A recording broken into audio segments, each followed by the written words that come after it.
কিছু লোক স্বর্ণ এবং রূপা পানিতে ভিজিয়ে বাসায় ছিটায় এ উদ্দেশ্যে যেন তাদের ঘর পবিত্র থাকে। এই আকীদাটা কি সঠিক? সূরা ইয়াসিন পড়লে কি মনের আশা পূরণ হয়? এটা কি সহিহ? আমি কিছুদিন থেকে ইবাদতে আনন্দ পাচ্ছি না, অনেক চেষ্টা করছি, হচ্ছে না, কি করব? ছেলেদের হাঁটুর উপর প্যান্ট বা লুঙ্গি উঠে গেলে কি ওযু ভঙ্গ হবে? নবজাতকের কপালের পাশে কালো কালির গোল টিপ দেয়া হয়, এটা কি জরুরি এবং ইসলামের বিধান কি? সুন্নাহ সম্মতভাবে ওযু করে গোসল করলে নামাজ পড়ার জন্য কি আবার ওযু করতে হবে? উলঙ্গ হয়ে ওযু করলে কি ওযু হবে? পিরিয়ডের শেষ সময় বুঝতে না বুঝতেই 1-2 ওয়াক্ত নামাজ ছুটে যায়, কি করণীয়? নামাজের সময় কোন মহিলার হিজাব পরিহিতা অবস্থায় রুকু বা সিজদার সময় হাতের কাপড় সরে যায়, মাথার কাপড় দিক থেকে চুল বের হয়ে যায়, তাহলে নামাজ হবে কিনা? স্বামী এবং শাশুড়ি একই সময় ডাকলে কার ডাকে আগে সাড়া দেওয়া উচিত? ওয়াজিব। জুলফিকার খান তাসিন আপনি জানতে চেয়েছেন, যদি কোনো ছেলে নাভির নিচে প্যান্ট পরে কিন্তু তার জামা দ্বারায় ছতর ঢাকা থাকে, তাতে তার ছতর ঢাকা হবে কিনা? অবশ্যই হবে। আপনি ছতর ঢাকবেন, কি দিয়ে ঢাকবেন সেটা আপনার বিষয়। প্যান্ট দিয়ে ঢাকবেন না শার্ট দিয়ে ঢাকবেন সেটা আপনার বিষয়। ইমরান এলাইস আপনি আইডি থেকে জানতে চেয়েছেন, আমার রাত 2টায় স্বপ্নদোষ হলে কি সাথে সাথে গোসল করতে হবে নাকি সকালে উঠে ফরজ নামাজ পড়লেই হবে? আপনি ফজরের আগে গোসল করলেই চলবে, সাথে সাথে উঠে করতে হবে এমন কোনো বাধ্যবাধকতা নেই। তবে সম্ভব হলে সাথে সাথে করে ফেলতে পারলে ভালো, কারণ অপবিত্র অবস্থায় বেশি সময় থাকা ভালো নয়। এরপরে মামুন জানতে চেয়েছেন, সুন্নাহ সম্মতভাবে ওযু করে গোসল করলে নামাজ পড়ার জন্য কি আবার ওযু করতে হবে? কোরআন হাদিসের আলোকে উত্তর চাই।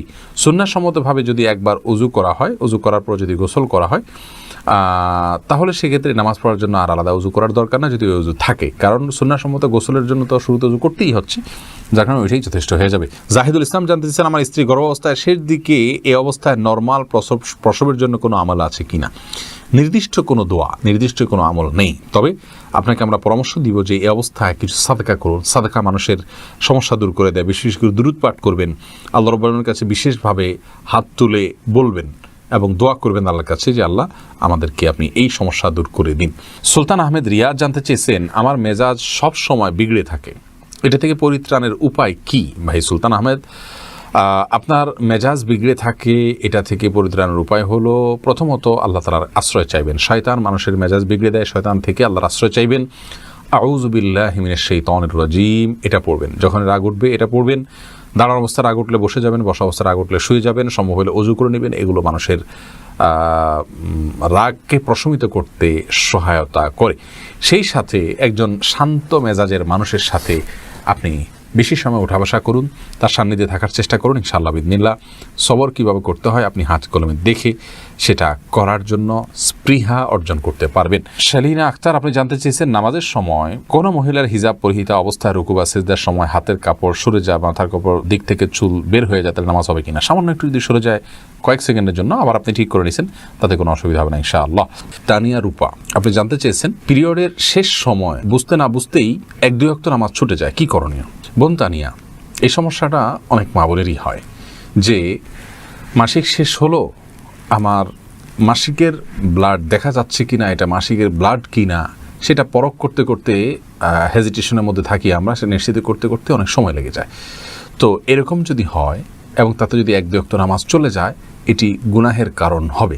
তার কারণ হলো আমাদেরকে কিন্তু শরিয়াতে পরিষ্কার নির্দেশনা দেওয়া আছে কোন কোন কালার দেখা গেলে সেটি মাসিকের রক্ত হিসেবে বিবেচিত হবে, গণ্য হবে। সে কালারগুলো যদি পরিষ্কার দেখা যায় তাহলে আমরা নামাজ পড়বো না, আর যদি দেখা না যায় তাহলে আমরা গোসল করে নামাজ পড়ে ফেলবো। এমনকি কোনো একটা ওয়াক্ত নামাজে যদি ব্লিডিং বন্ধ হয়ে যায়, অর্থাৎ যে কালারগুলো মাসিক হিসাবে গণ্য সেগুলোর কোনোটা দেখা না যায়, তাহলে সেক্ষেত্রে গোসল করে ওই ওয়াক্ত থেকে নামাজ আরম্ভ করতে হবে। অনেক মা বোনরা এখানে অবহেলা করি, সন্ধ্যার সময় দেখা গেল তিনি পবিত্র হলেন, তো পরের দিন দুপুর থেকে তিনি নামাজ শুরু করে দেন। এটি অত্যন্ত জঘন্য এবং গর্হিত একটি বিষয়। আল্লাহ রাব্বুল আলামিন যেখানে তাদেরকে ছাড় দিয়েছেন মাসিকের সময় সালাতের বিষয়ে, সেখানে নিজে থেকে আরও ছুটি বাড়িয়ে নেওয়া এবং ছাড় বেশি নেওয়া এটা বড় ধরনের জঘন্য অপরাধ এবং গুনাহের কারণ। বিধায় এই বিষয়টি খেয়াল করতে হবে আমাদেরকে। যেটা ব্লিডিং আপনার মাসিকের ব্লিডিং মনে হবে বা প্রবল ধারণা হবে, সেটাকে আমরা মাসিক ধরে নামাজ পড়বো না, অন্যথায় নামাজ পড়বো। হেজিটেশনে ভুগে 1-2 ওয়াক্ত নামাজ নষ্ট করার কোনো সুযোগ নেই। আর রাহাত হাসান আপনি জানতেছেন, উলঙ্গ হয়ে ওযু করলে কি ওযু হবে? উলঙ্গ হয়ে যদি কেউ ওযু করেন ওযু হয়ে যাবে, কিন্তু এটা নির্লজ্জ কর্ম এবং অনুচিত। কারাহাত বা মাকরুহ থেকে খালি নয়। মিজানুর রহমান আশিক জানতে চেয়েছেন, নবজাতকের কপালের পাশে কালো কালির গোল টিপ দেয়া হয়, এটা কি জরুরি এবং ইসলামের বিধান কি? এ সম্পর্কে আমাদের একটা ভিডিও আছে, আপনি দেখে নেবেন মেহেরবানি করে।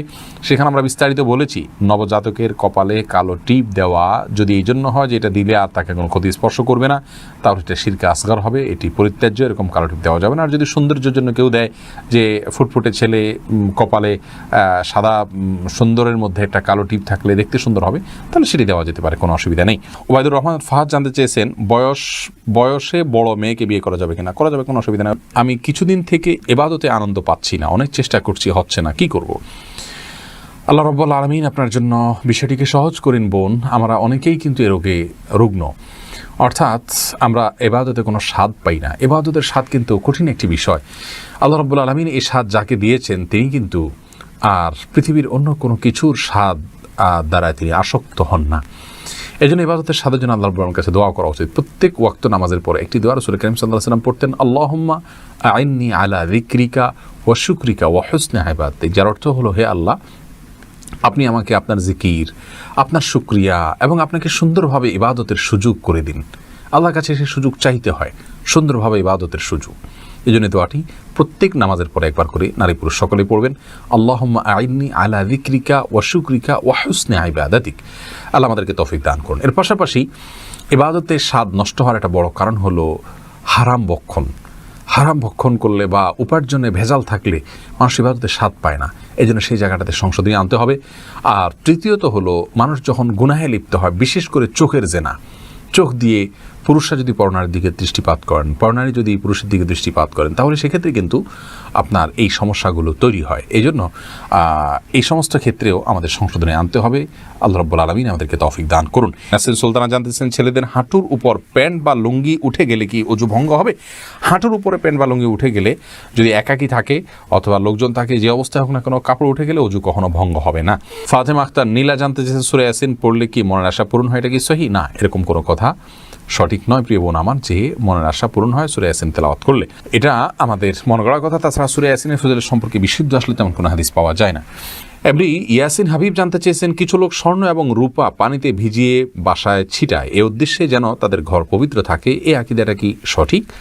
উত্তর হলো, মোটেও সঠিক নয়। এটি ভুল এবং ভ্রান্ত একটি বিশ্বাস। অর্থাৎ স্বর্ণ এবং রূপা পানিতে ভিজিয়ে বাসায় ছেটালে আপনার সেখানে পবিত্র হবে, এটা শিরকি আকীদা। কারণ বাসাকে পবিত্র রাখার জন্য, অনিষ্ট থেকে মুক্ত করার জন্য স্বর্ণ এবং রূপার পানির কোনো পাওয়ার নেই। অতএব এই পদ্ধতির আশ্রয় নেওয়া এটা ঈমানের সঙ্গে সাংঘর্ষিক একটি কাজ।